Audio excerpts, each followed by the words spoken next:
GangRadio.com.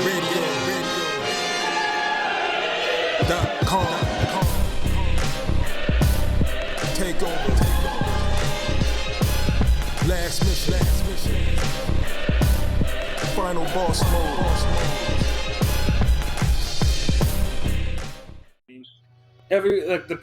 Parody's nice, but some of the shit that's been happening is not so nice. You know, you don't want your top heavyweights struggling with people that they should not be. They should be putting away with ease. Like, speaking of struggling, that heavyweight. Yeah, no, that will go. Nice segue into our next card, the Matchroom card.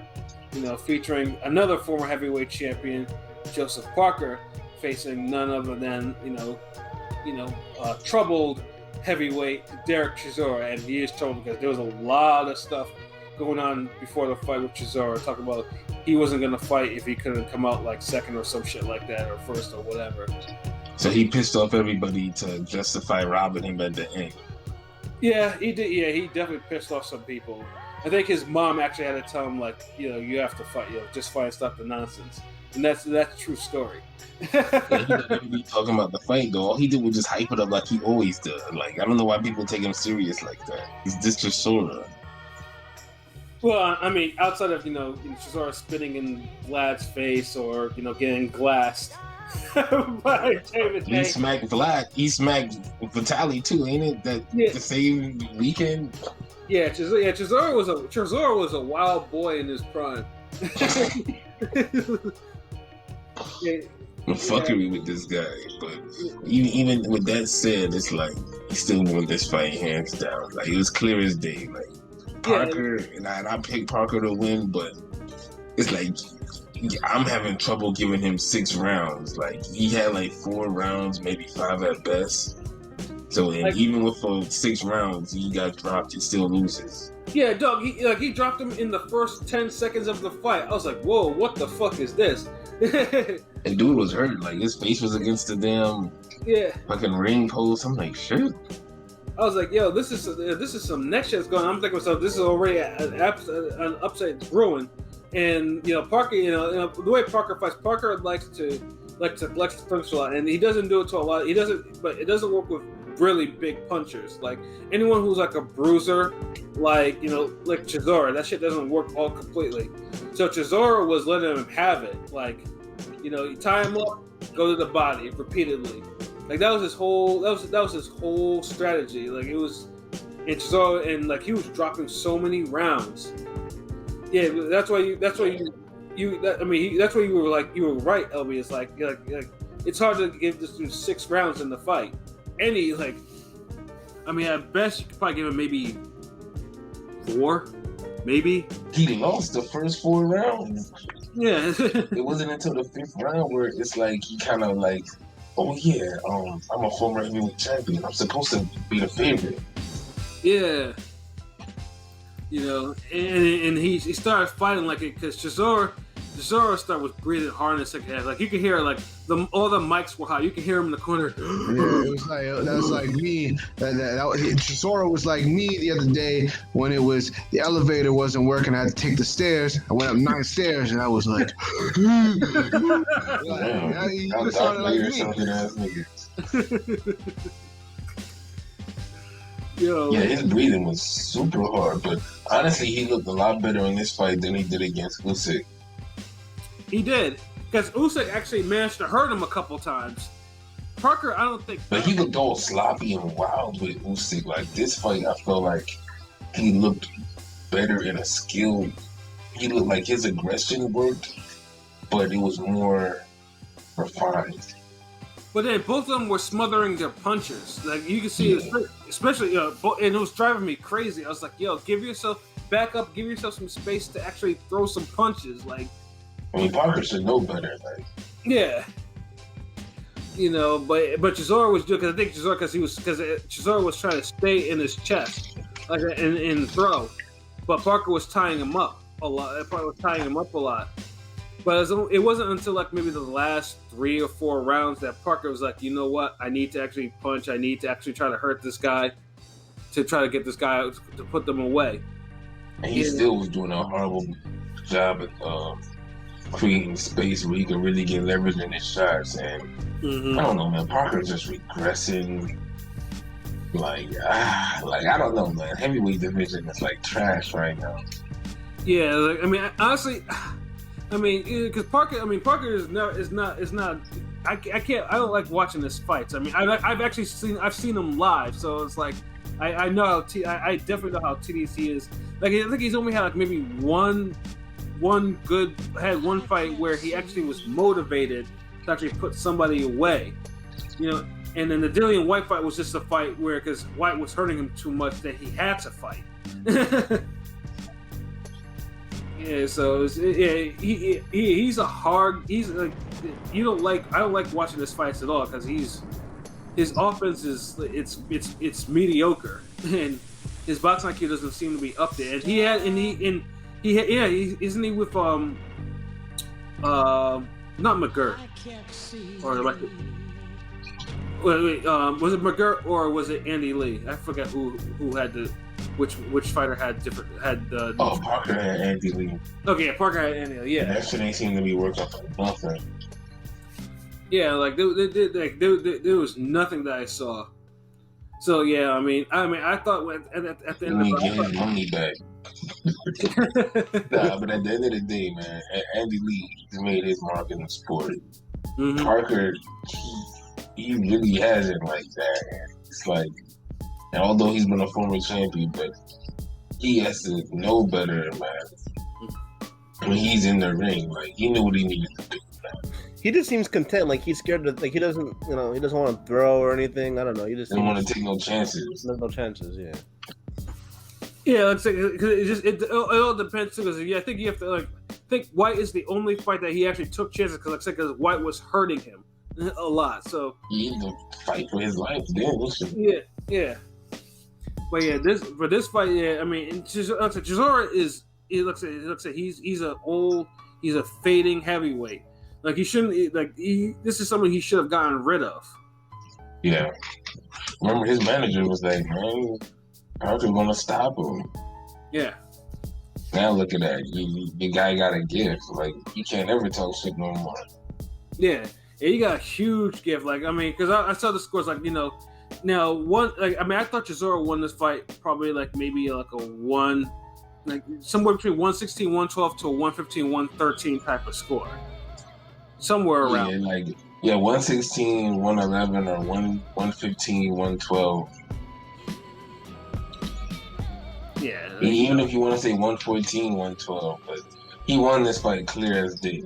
Yeah.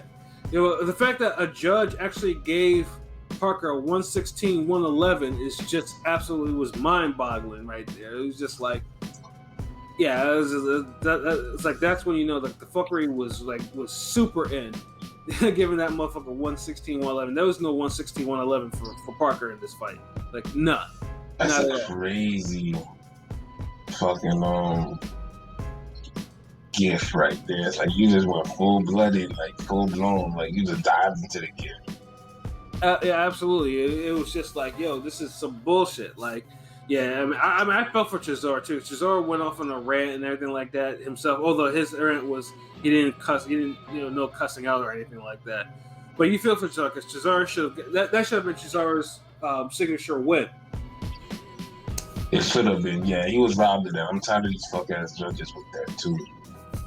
Yeah, Matchroom did him super dirty like that, and it's like, and what are they gonna do for Parker? Like, Parker clearly hasn't been moved any towards significant fights since the White fight anyway. So it's like, where's he gonna go after this? Like, he can barely beat Dereck Chisora at this stage. Like, it's stupid. This shit's stupid. Like, I mean, but I guess they're gonna. I mean, he's gonna be opponent for somebody, but it's only gonna delay the inevitable anyway. But. Yep. Just like Ruiz and Ariel, like the heavyweight that you expect that would have gone down, Right. Yep. Same. Pretty much like LB said, it was the UK version of the heavyweight card we got, basically. Yeah. Yeah, but at least with the UK card, though, we actually did the co-main event. Actually, there was better matches on paper. It just didn't turn out good. You only had one fight that really was as good as advertised, and that was a co-main. Yeah, it was Oh, Katie. That was a fight of the weekend, really. Okay. Yeah. Significant wise and what we got.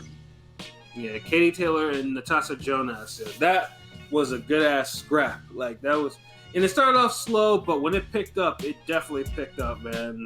You know, and I know something about Katie Taylor. Like every single time that Katie Taylor is, she's always mentioning, oh yeah, it was a close fight, tough fight.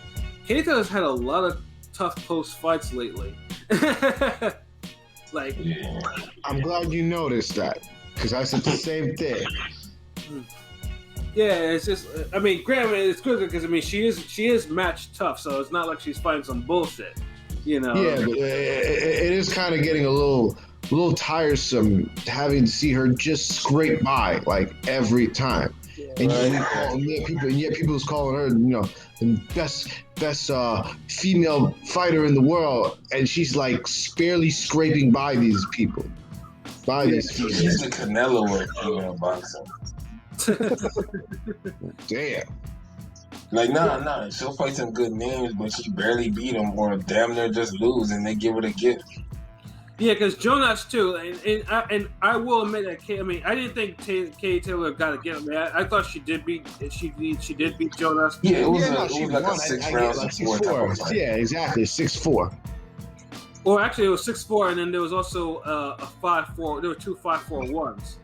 No, we're talking about what the real fight was with Bisto, not the fucking judges. Oh, okay, yeah. Most of that scoring, like we all like saw a 6-round. A 4-round fight. Like, yeah. But either way, you're leaning too much. Yeah, and I'd say that, and it's what Taylor fought her ass off too. Like Taylor, because I think mostly because Jonas was too damn tentative early in the fight. I think that was like Jonas's first mistake.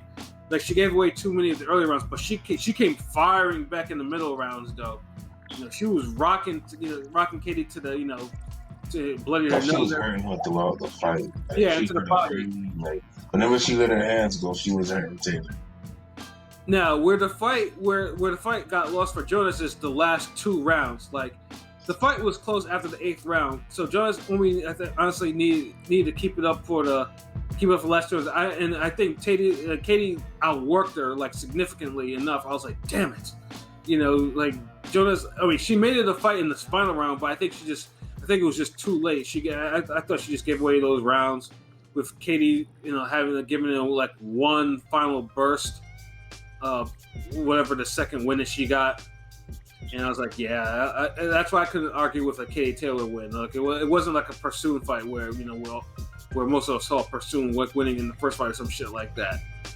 So yeah, I would definitely love to see that fight again. Like I mean, it might actually turn out different this time around. But yeah, like, I wouldn't mind a rematch. Yeah, I definitely wouldn't either, man. So you ready? It was close enough. It was good enough. It warrants it. This women's boxing is just amazing. It's taking over. They saved the damn card because Eubanks barn ass fight. Yeah, the thing is, Bivol performance was decent, but it just seemed like these niggas was fighting with no urgency. When you had Taylor and Jonas fighting like they're about to control the Marvel universe or some shit. Yeah, but you know what?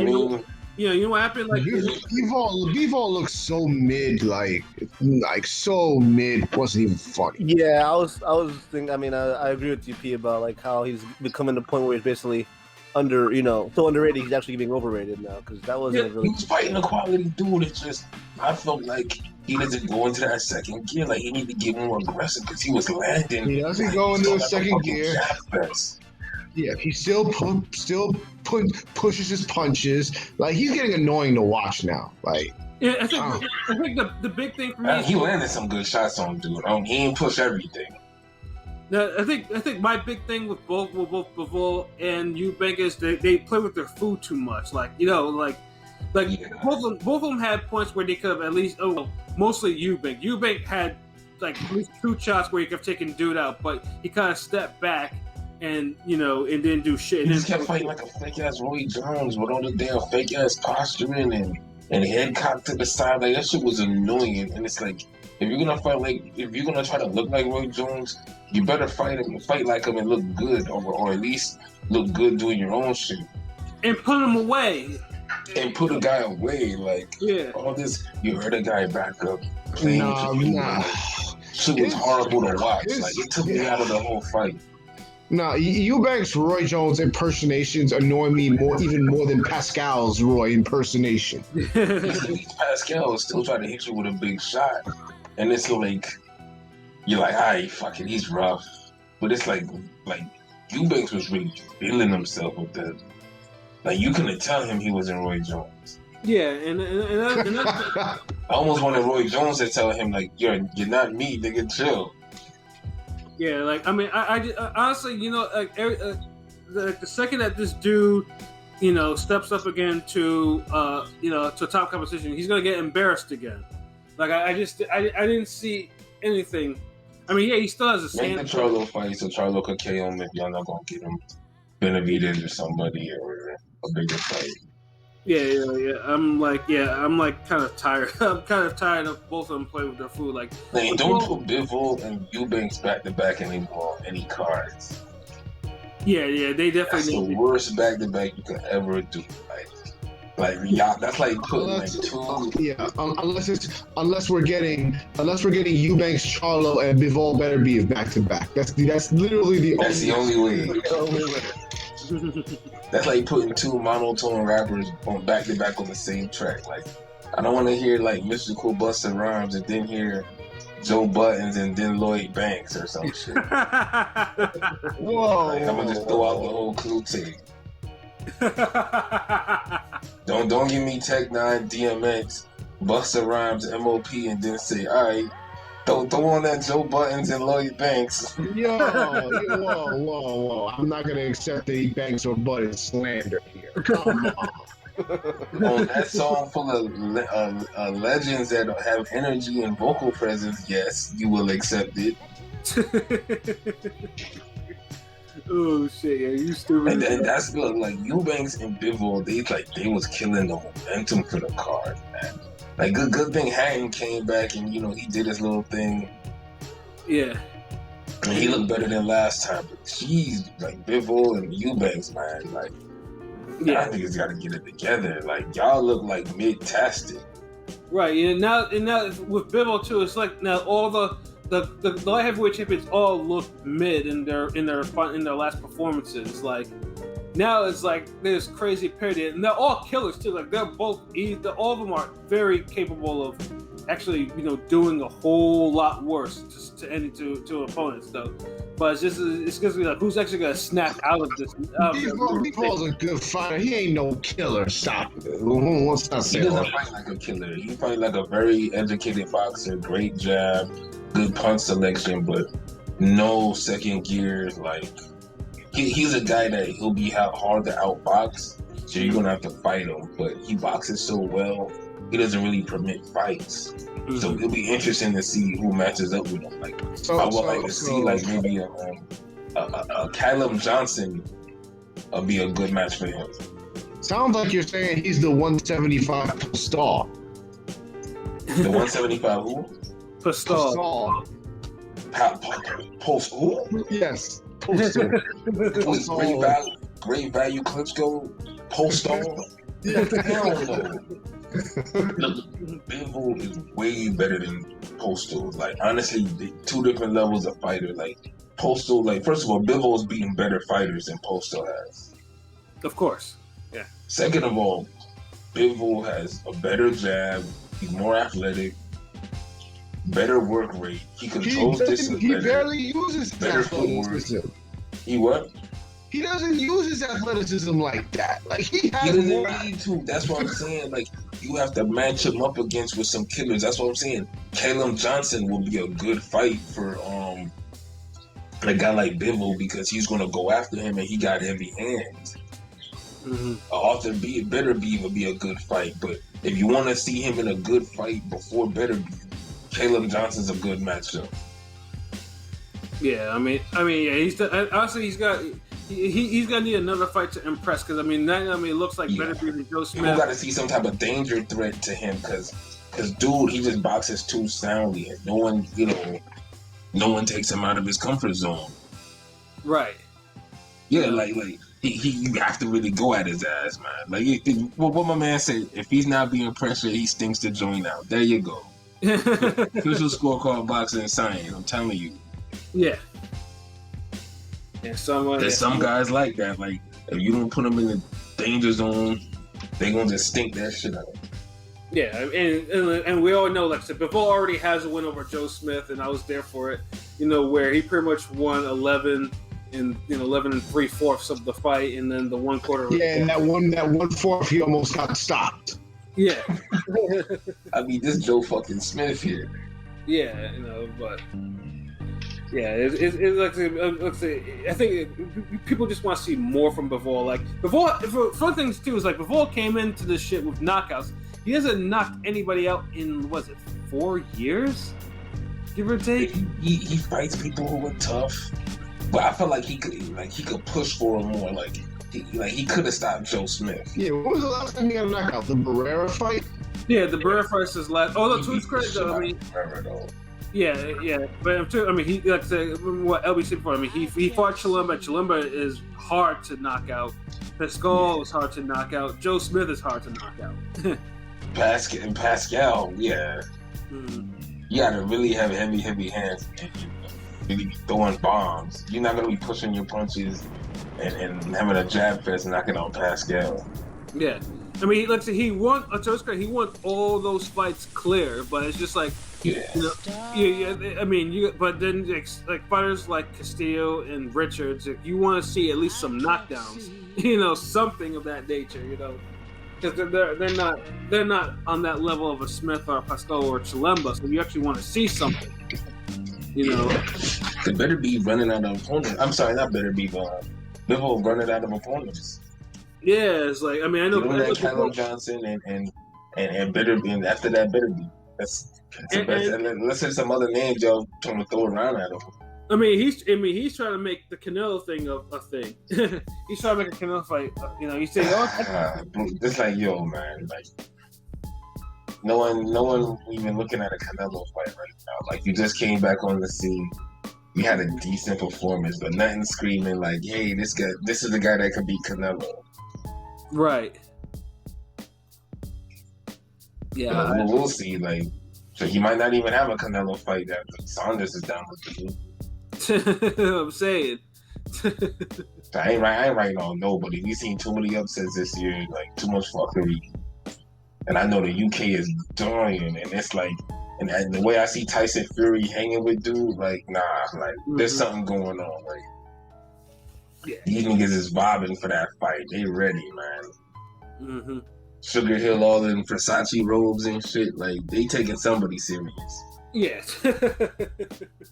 Like they already getting ready, like they know they won. Oh, that's pure facts. Man, so damn, that's it for like the recaps, right? Like, I'm kind of done with that marathon Matchroom card. Yeah, no, same here. Yeah. So like the cards, like I mean, they didn't play out the way that we expected though. But it's boxing, So yeah, we hopefully that maybe we get a surprise for next Saturday. Regarding, as far as I'm concerned, like the women's boxing and the Mexican heavyweight main event kind of for the story of the weekend. They did. Like, I almost wish we could have just saw those two fights as like a back-to-back card, and that'd have been it.